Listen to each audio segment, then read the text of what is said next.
Hola queridos amigos, qué gusto poder compartir esta enseñanza con ustedes. Voy a dejarles en video porque esta semana no voy a poder acompañarles, pero pues sé que también hay personitas que siguen esta serie luego en las grabaciones, así que para no perdernos mucho tiempo y continuar con la secuencia de esta serie, voy a compartir. Estamos ya llegando al capítulo 19 de Éxodo. Voy a hacer un resumen de lo que vimos ya en el video anterior. Así que pues nada, iniciemos con una oración. Les agradezco por este tiempo que le dedican al Señor a pesar pues de las circunstancias o de los medios o de las formas que Él nos permite poder compartir su palabra. Señor, gracias Padre por permitirme una vez más hablar de ti, por permitirme conocerte un poco más, por escudriñar tu palabra, por extender esta palabra de vida. Gracias Señor porque eres bueno. Te manifiestas a mi vida, a la vida de las personas que escuchen este mensaje. Sé que tú siempre eres fiel y siempre permaneces a nuestro lado. Gracias Señor por tu gran amor y por recordar que somos polvo y cada día extender tu misericordia. En tu nombre y por tus méritos, Yeshua. Amén. Muy bien, pues en el capítulo anterior que vimos la porción de Éxodo 18 del 13 al 27, pues revisamos cómo Jetro, como un hombre sabio, le va a dar una buena recomendación a Moisés respecto a cómo manejar la congregación. Y esto fueron detalles muy importantes, relevantes, porque pues nosotros hasta el momento nos reunimos, tenemos grupos de estudio, nos congregamos ya sea de manera online o de manera física. Existen estas congregaciones pues por muchos lugares y de muchas maneras. Entonces considero que nos compete entender esta porción para saber cómo debemos manejarnos en estos grupos. Así que pues bueno, lo que hacía Moisés es sentarse a juzgar al pueblo todo el día. Y esto como que sí le pareció un poco no funcional a Jetro, por lo que él le hizo una gran recomendación. Él vio que Moisés se sentaba todo el día a juzgar al pueblo y estaba descuidando áreas que son importantes a nivel personal. ¿Cuál era la razón por la que Moisés se sentaba a juzgar al pueblo? Y es porque él conocía las ordenanzas y leyes de Dios, lo cual le daba la posibilidad de juzgar al pueblo. Al tener claro las instrucciones que el Señor les estaba dando, pues y Moisés como un delegado del Señor, pues se encargaba de esta función. Pero el inconveniente era que el pueblo hacía lo que Moisés decía sin conocer las razones. Entonces ellos tenían algún problema, alguna discusión, algún contratiempo, iban donde Moisés les juzgaba, les decía, bueno, esto tienen que hacer, este sacrificio o esta ofrenda, o de esta forma pueden solucionar su problema, pero ellos pues le hacían caso. Y queda aquí como la pregunta, ¿y si lo que Moisés decía no necesariamente lo había dicho Dios? Por ponerles un ejemplo, ¿cómo podía el pueblo verificar esto si ellos no conocían? Entonces,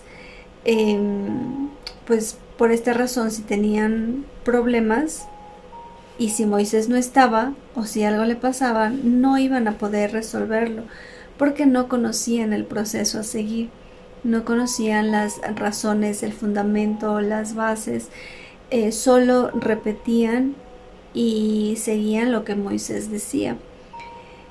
Y pues esto no era funcional y no era una tarea solamente de Moisés. El conocer las instrucciones, las ordenanzas, las leyes de nuestro Dios es personal, porque de nada nos sirve que el pastor, el líder, aquí su servidora que comparte con ustedes, haga estos estudios, conozca en parte y muy poquito de la palabra, pero si los demás solamente nos sentamos a escuchar, probablemente cuando estemos en problemas, y es lo que ha sucedido, y estamos como SOS al pastor, al líder, a la persona que me comparte, y lo último que hacemos es un SOS al Señor, y poder en ese momento tomar decisiones, saber qué nos conviene. Y está bien también buscar consejo en la multitud de personas, o en la multitud de consejos está la sabiduría, pero esto implica que en la multitud del consejo cada persona tenga el entendimiento adecuado. Es decir, como siervos del Señor estamos llamados a estar en el mismo nivel. Entonces, pues Jetro le sugirió a Moisés someter los asuntos a Dios. Quizás Moisés estaba como cargado, entendía la responsabilidad que él tenía delante de Dios, asumió su compromiso con esta tarea, pero al estar todo el día juzgando al pueblo, enterándose de los problemas, de las cosas que les pasa, de lo que tienen que resolver, él estaba pues descuidando su relación personal con Dios. Entonces, cuando Jetro se dio cuenta de esto, le procuró recomendar que es importante cultivar esa relación personal y también aprender a delegar algunas funciones. No, una sola persona no tiene que hacer todo, ¿vale? Entonces, pues por esta razón, Éxodo 18:20 menciona algo que es muy necesario, ¿vale? Y lo voy a leer como dice en la versión Reina Valera. Y enseña a ellos las ordenanzas y las leyes y muéstrales el camino por donde deben andar y lo que han de hacer, ¿vale? Significa que cada persona debe conocer estas ordenanzas y leyes y el camino por donde deben andar. Moisés no debe darles la solución sin que ellos tengan claro cuál es la ordenanza, cuál es la ley, por qué deben ir y ofrecer una paloma, o por qué deben y 3 veces hacer algo, una acción repetitiva, ¿vale? O sea, no es solamente como vendarnos los ojos y hacer lo que diga una persona, o lo que diga un líder, un pastor, no sé, quien tengamos al frente. No es solo responsabilidad de una persona, es responsabilidad de toda la congregación, ¿vale? Entonces, por eso le dice, enseña a ellos las ordenanzas y muéstrales el camino por donde deben andar. O sea, Moisés no les des caminando, sino enséñales a ellos por qué camino deben seguir y lo que han de hacer. Es decir, si tienen un problema, vayan, agarren las instrucciones que pues de momento todavía no están puestas por escrito. Desconozco y se me hace muy interesante también conocer cómo se cumplía este proceso, pero pues cada familia era responsable de esta tarea, ¿no? Así que pues ahora en la actualidad también nosotros, pues todos quienes somos siervos de Dios, pues tenemos esta responsabilidad. Una vez más, como les digo, no solo es responsabilidad del pastor, del líder, de quien comparte, sino absolutamente de todos. Porque siempre va a existir alguien a quien le podamos compartir. Siempre va a existir alguien que debe conocer el camino por el que debe andar. Y si todos conocemos las ordenanzas de Dios, sin duda, es mi perspectiva, podríamos gestionar de mejor forma los conflictos y afanes cotidianos. En la multitud de consejos podríamos reconocer estas ordenanzas y leyes e incluso transmitir un buen consejo, ¿no? En función y filtrándolo con la palabra. Pero si yo quiero un consejo o tengo un problema o un conflicto o algo que resolver y desconozco estas ordenanzas, se me va a hacer más difícil tomar una decisión. Voy a pedir consejo a alguien y me voy a basar en lo que me dice, pero sin entendimiento. Y a lo largo de la historia considero que hemos caído en distintas religiones por esta razón. Y seguimos ahí porque es lo que nos han enseñado. Pero debemos aprender a escudriñar por nuestra cuenta. Porque, pues, la verdad nos hace libre. Por eso no tengamos miedo de conocer la verdad. Porque ese es el camino a seguir. Porque esto es lo que verdaderamente nos hace libres. Y de esta manera, pues se organiza una congregación. Eso fue lo que vimos el video anterior. Ahora, una vez pues ya organizada la congregación, que es lo que fue la tarea o la misión que tenía Jetro al visitar a Moisés, ahora pues se va a dar algo interesante. Capítulo 19. En el mes tercero de la salida de los hijos de Israel de la tierra de Egipto, en el mismo día llegaron al desierto de Sinaí. Esto es aproximadamente a los 50 días que salieron de Egipto, que reciben las instrucciones del Señor. Estaban ya en el tercer mes, había transcurrido aproximadamente, ¿no? 50 días. Sí, aquí es como un poquito como confuso, podría ser, pero más adelante se va a explicar también, ¿no? No significa aquí que el pueblo salió al tercer mes de Egipto, sino ellos ya salieron en el mes de Aviv, que es el primer mes marcado por el Señor. Y luego de esto fue que ellos recibieron las instrucciones. Versículo 2.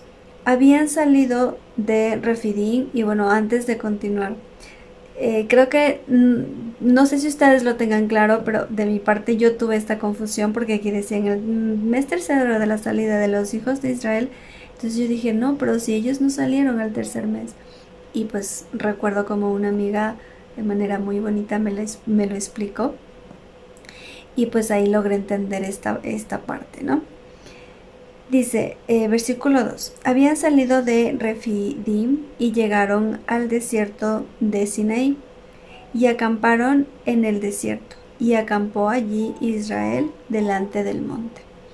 Recordemos que el pueblo salió en el mes primero, Aviv, a los 14 días de este mes. Por eso es que de 14 a 14 y luego o sea, se cumplen ahí aproximadamente 50 días durante 3 meses. ¿Vale? Versículo 3. Y Moisés subió a Dios y Jehová lo llamó desde el monte, diciendo: Así dirás a la casa de Jacob, y anunciarás a los hijos de Israel: Vosotros visteis lo que hice a los egipcios, y cómo os tomé sobre alas de águila, y os he atraído a mí. Esto pues sucedió en el desierto, y cuando menos lo imaginamos, Dios nos atrae a Él.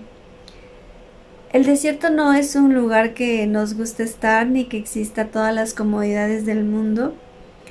Esta es una perspectiva que podemos cambiar ahora acerca de el desierto, porque aquí dice que cuando el Señor nos tomó y nos sacó al desierto, fue como alas de águila que nos atrajo hacia Él. Si nosotros podemos ver un ejemplo de cómo las águilas les enseñan a volar a sus polluelos, ellas les lanzan desde muy alto, y cuando están cayendo y están a punto quizás de atropellarse contra el suelo, viene el águila y le ayuda. Pero lanzarle al abismo es la única manera de enseñarle a volar. Entonces, quizás también en nuestro caso, la única manera de que el Señor se revele a nuestra vida es pues cruzando el desierto, y de hecho que eso es necesario. Y sin embargo, tengamos en cuenta que en el desierto, y cuando menos lo imaginamos, Él nos atrae. No es que nosotros le buscamos, no es que ya estábamos cansados de tal situación, no es que nosotros por nuestra voluntad decidimos acercarnos a Él, sino más bien Dios permitió ciertas cosas. Dios está bajo el control de nuestra vida, y por eso tiene prácticamente planificado todo el plan que tiene para cada uno de nosotros, y pues esa es la manera en la que Él nos atrae. Versículo 5. Ahora pues, si diereis oído a mi voz y guardareis mi pacto, vosotros seréis mi especial tesoro sobre todos los pueblos, porque mía es toda la tierra. Y aquí hay una declaración importante, porque según esto, la tierra le pertenece a Dios. Aquí es lo que dice este versículo. Sin embargo, versículo 6, y vosotros me seréis un reino de sacerdotes y gente santa, gente distinguida, gente apartada, diferente, dedicada a Él. Estas son las palabras que dirás a los hijos de Israel. Entonces, por ley la tierra es de Dios, y por elección, o sea, el Señor nos escogió, el Señor nos atrajo, nos hizo su pueblo porque a Él le complació. No era porque hicimos algo, ni porque lo merecíamos, ni porque nos portamos bien, sino porque su elección fue esa. De lo más vil y menospreciado Él nos sacó y nos hizo su pueblo, nos escogió. Eso es un halago, eso es un honor, eso es digno de agradecerle a Él. ¿Sale? Entonces, ¿qué es importante aquí?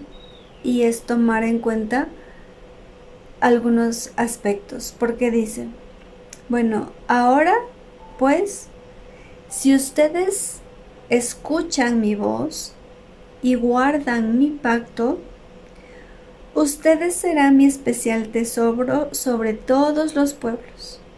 Hay más pueblos, hay más naciones, pero ustedes van a ser un tesoro para mí.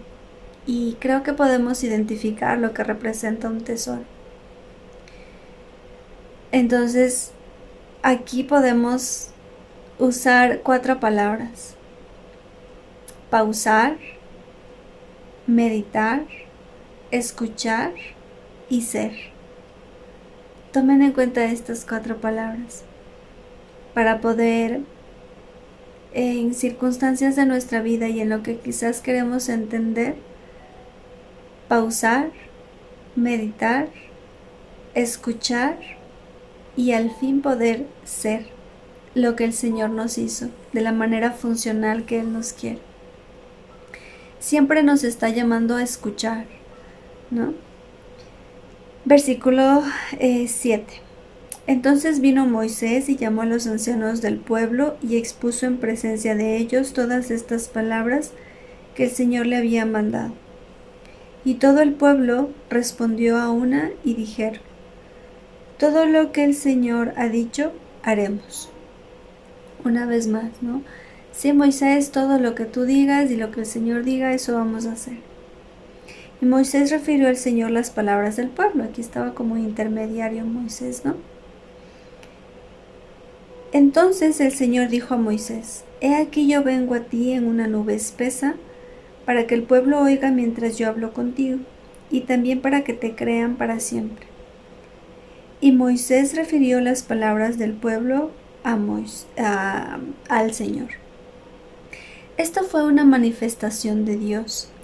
En este caso fue en forma de nube espesa. ¿Y qué es lo que dijo aquí? Es que el pueblo oiga mientras hablo, porque el Señor le dijo: bueno, esto no va a ser en secreto.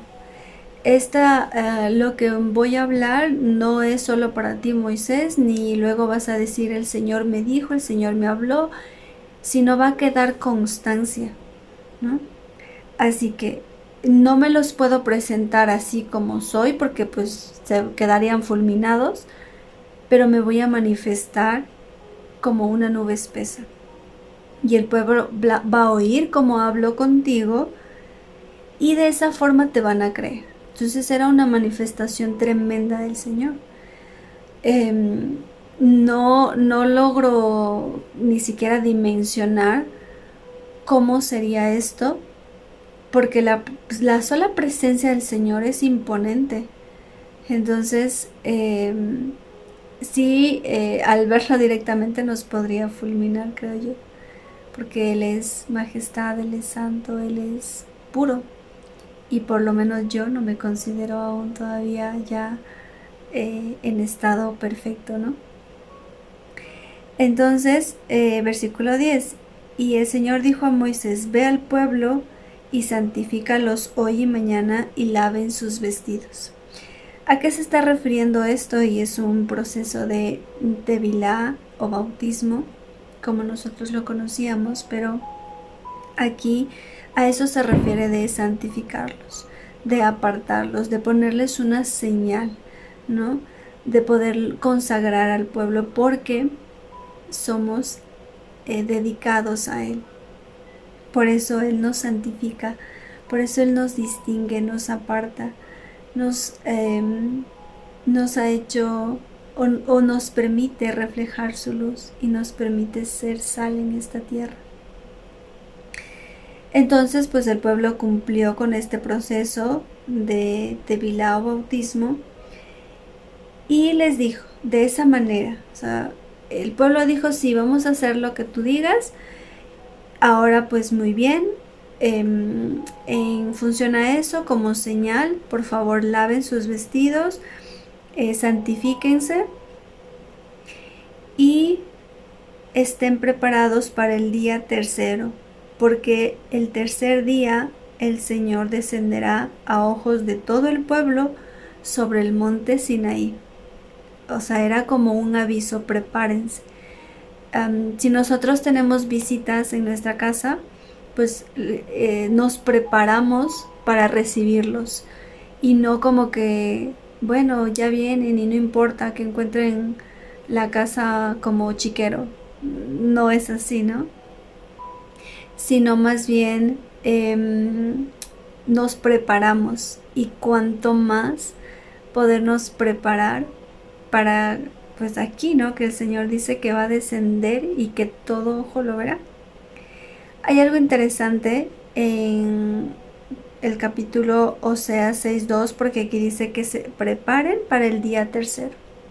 Recordemos que este éxodo se va a repetir. Esto es solamente un simulacro de lo que va a ser la segunda venida del Señor. Entonces, Oseas 6:2 nos da un detalle.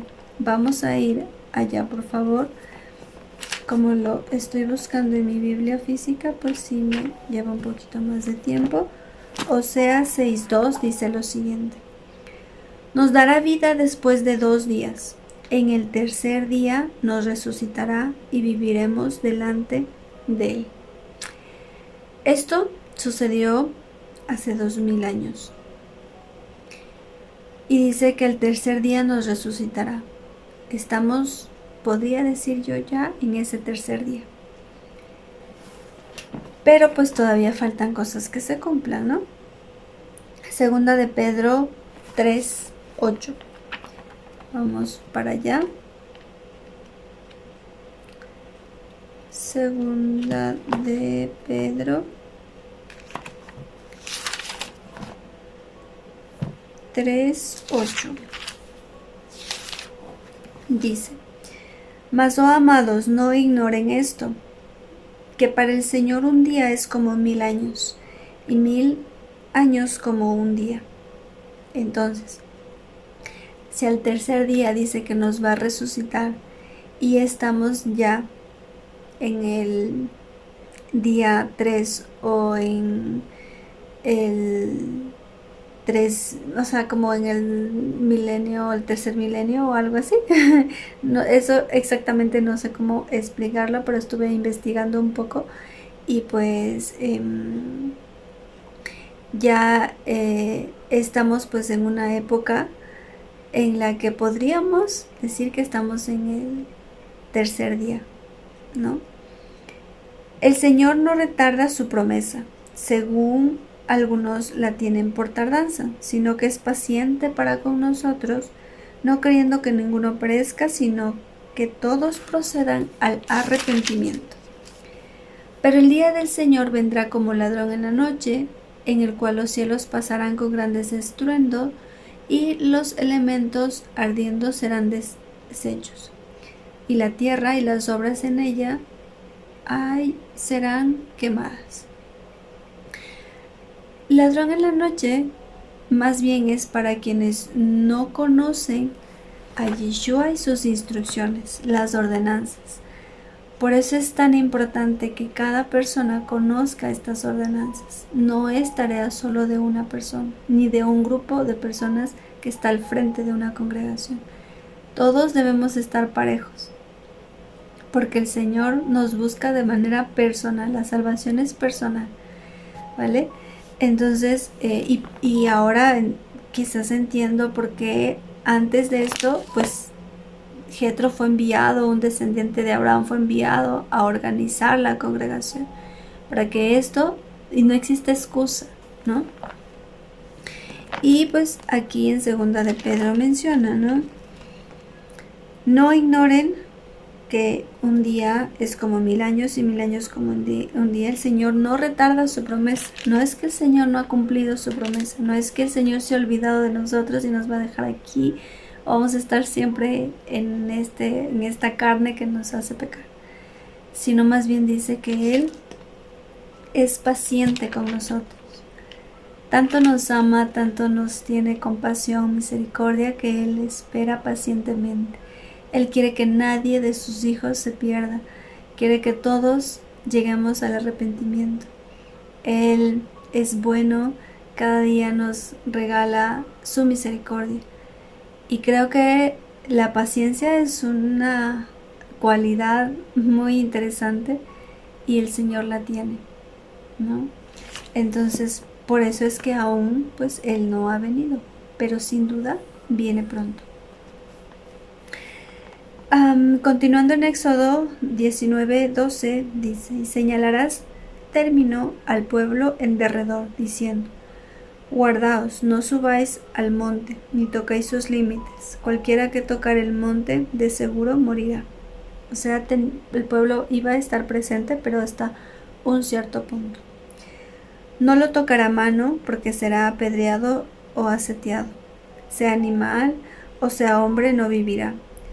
Cuando suene largamente la bocina, subirán al monte. Y aquí nos refiere a una bocina, pero indagando un poquito más, lo que nosotros entendemos por bocina no es lo que se entiende acá, sino aquí más bien se está mencionando un shofar, un cuerno de carnero, que es lo que iba a sonar, que es lo que en ocasiones pues tocamos en ciertas celebraciones importantes para poder hacer un simulacro justamente de este sonido, porque de la misma manera es como vamos a escucharle al Señor cuando Él vuelva.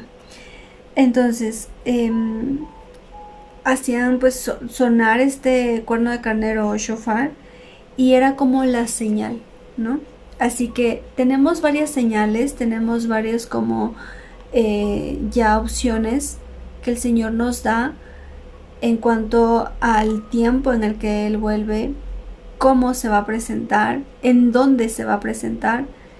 No sabemos el día y la hora exacta, pero tampoco nos va a agarrar ya como ladrón en la noche. Eso sucedería si no conocemos estas ordenanzas y estas leyes y esto que el Señor nos está hablando.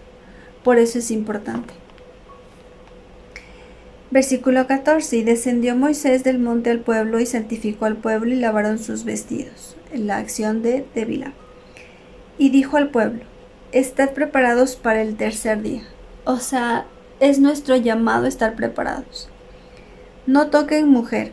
Esta fue igual una instrucción de parte del Señor para cuando sucede esto, y en ciertas ocasiones que el Señor establece, es mejor pues que se refiere a que hombre y mujer casados pues no tengan relaciones sexuales. Aconteció que al tercer día, cuando vino la mañana, vinieron truenos y relámpagos y espesa nube sobre el monte, y sonido de bocina muy fuerte, el sonido del shofar muy fuerte, y se estremeció todo el pueblo que estaba en el campamento. Una de las razones por las cuales el Señor manda que no toquen mujer, aquí pues también es algo importante. Hay un tiempo para todo, ¿no? Entonces es creo que el principio que el Señor nos quiere enseñar acá, y es: hay un tiempo para todo.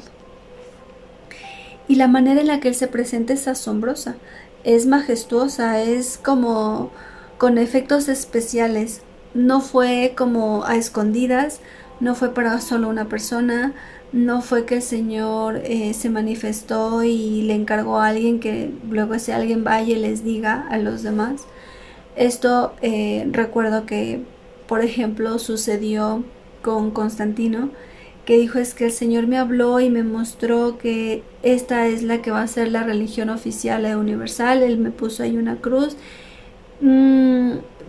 Pues habría que conocer la historia de Constantino, quién es y cuáles eran sus fines, y también así de muchas personas que a lo largo de la historia han usado el nombre de Dios, y nos ha pasado que hemos escuchado: el Señor me dijo, el Señor me habló.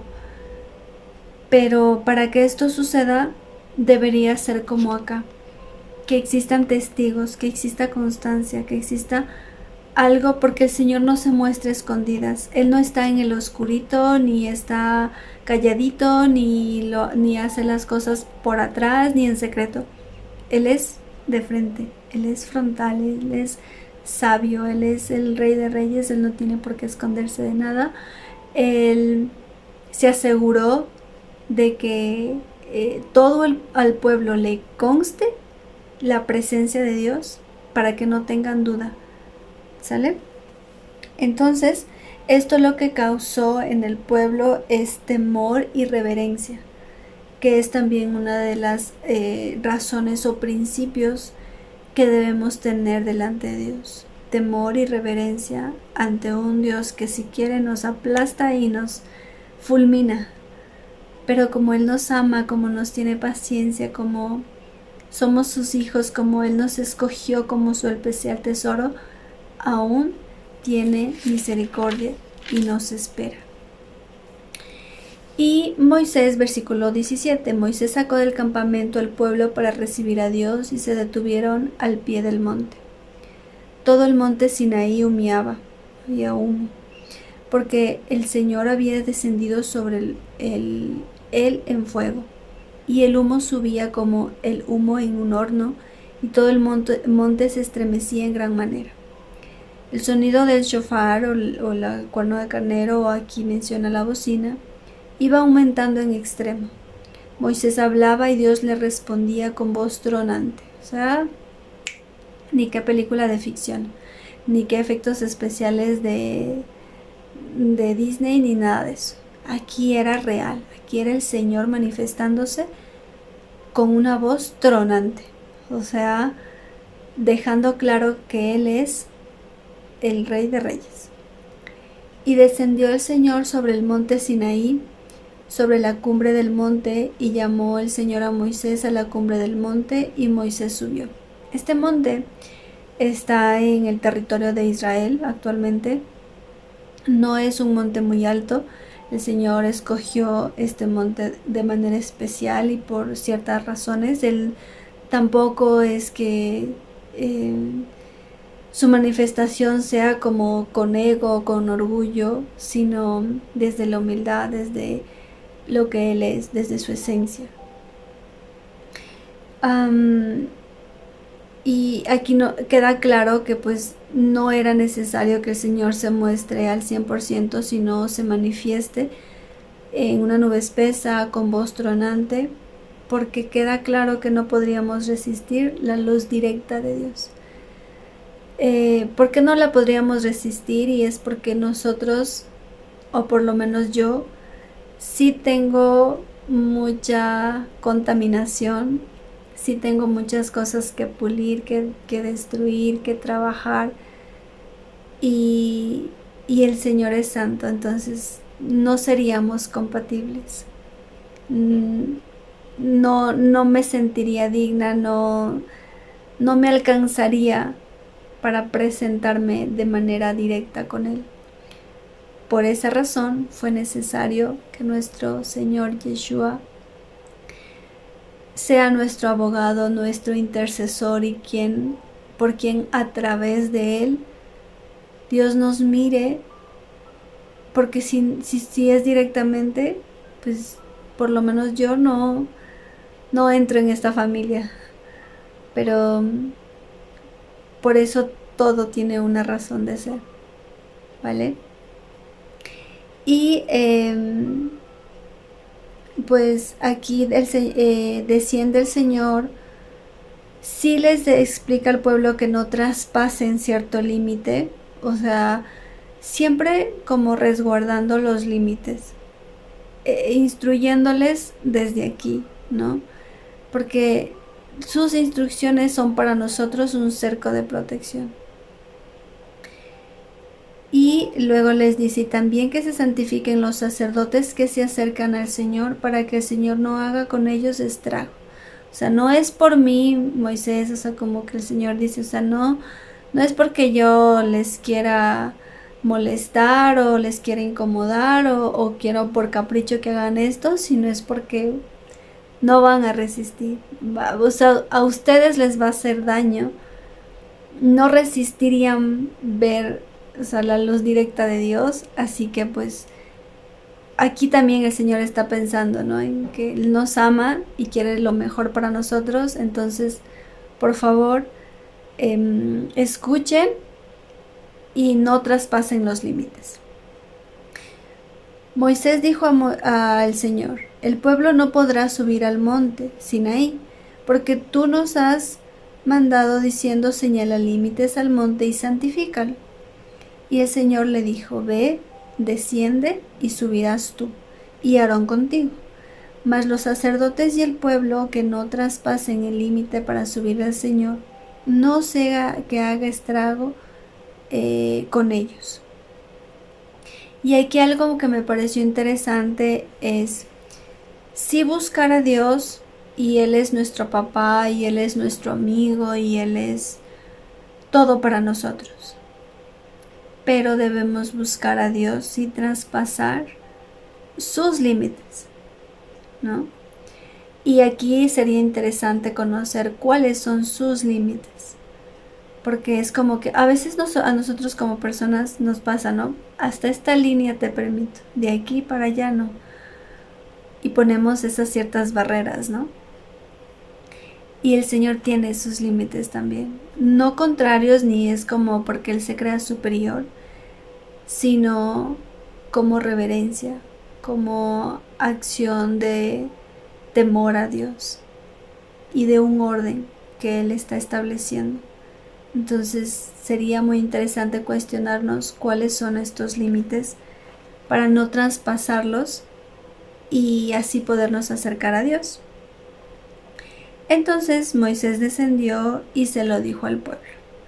Él pues era intermediario en esto y les explicó al pueblo, ¿no?